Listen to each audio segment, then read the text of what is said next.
Today, we are going to dig into a really simple idea that could completely change how you think about money.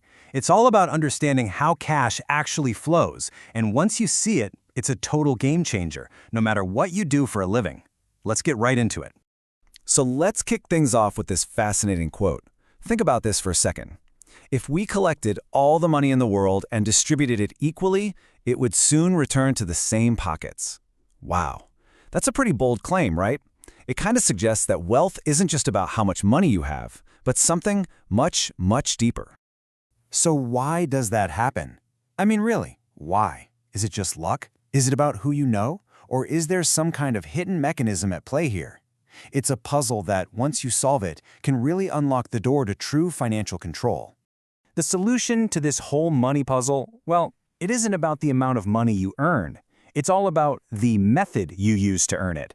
And the secret, the key, is a concept made famous by Robert Kiyosaki called cash flow. Okay, so what exactly is cash flow? Just think of it like the story of your money. Where does it come from and where does it go once it hits your bank account? Getting a handle on this flow is the absolute key to cracking the code. And here's where things get really simple. See, according to Kiyosaki, all income, I don't care how much it is, comes from just two fundamental sources. That's it, just two. This slide shows those two paths perfectly. Over on the left, you've got active income. That's you trading your time for money. And here's the most important part. If you stop working, the money stops flowing, period. Now on the right, we have passive income. This is where your assets are working for you, generating income even when you're not. Now this is where our whole idea of wealth gets turned on its head. You could be making $100,000 a month, a huge amount. But if it's all active income, you're still stuck in what Kiyosaki calls the rat race. Your whole lifestyle is literally chained to your ability to show up and work. Now, let's flip that, contrast that with this number. Even a seemingly small amount, say $1,000 a month in passive income, well, that is the first step towards real, actual financial freedom. And why is that? It's because it's completely disconnected from your time. It's an income stream that works for you, not the other way around. And this all leads to a totally new definition of wealth. It is not about how much money you make. True wealth is simply the number of days you can survive without having to physically work while still maintaining your standards of living. It's a measure of time and sustainability, not just dollars and cents. Okay, so if wealth is all about sustainable income, how do we get there? Well, Kiyosaki gives us a map for this journey. It's called the cash flow quadrant. It lays out the 4 distinct ways people generate income.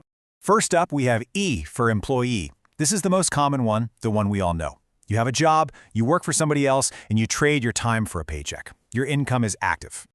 Next, we have S for self-employed or specialist. In this case, you own your job.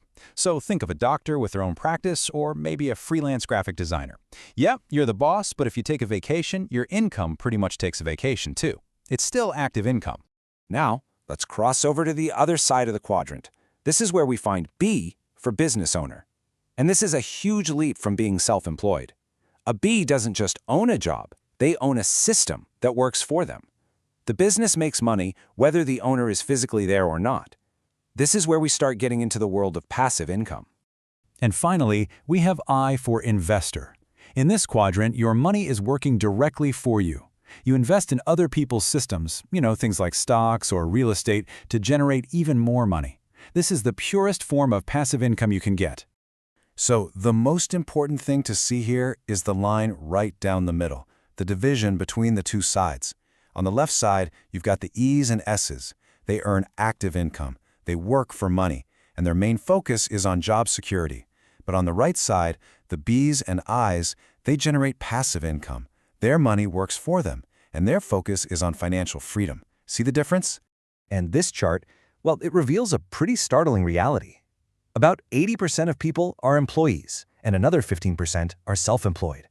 That means a staggering 95% of the population is living on the left side of this quadrant, while only a tiny 5% operate on the right as business owners or investors. Okay, so let's bring this home to you. Looking at this whole thing as a map, where are you right now? The very first step to changing your financial future is knowing exactly where you're starting from. So really think about it for a second. What percentage of your total income comes from each of these 4 quadrants? Are you 100% in one box, or is your income a little bit of a mix? To make this even more real, let's look at this example from the source material. For years, about 2/3 of their income came from a job, that's the E quadrant, and the other third came from their YouTube channel, which falls under S, for self-employed. The goal, as they state, is always to build systems that shift that balance over toward the B and I quadrants. And it's so important to get this. Moving from one quadrant to another is not just a career change, it's so much more. Each of these letters represents a completely different world. It takes a different mindset, a different set of skills, and a totally different path to get there.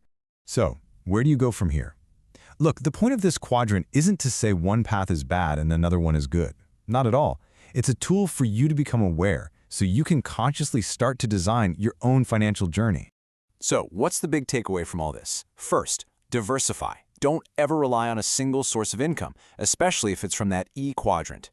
The real path to financial freedom is a strategic shift from the left side of the quadrant to the right. And you can start small. Just aim to get maybe 20% of your income coming in passively. That little bit isn't just a safety net, it's the foundation for building real sustainable wealth. So I'll leave you with this final thought. You now have the map. You understand the different paths. The only question left is, what is the first small step you're going to take today to start your journey to the next quadrant? Thanks for joining us.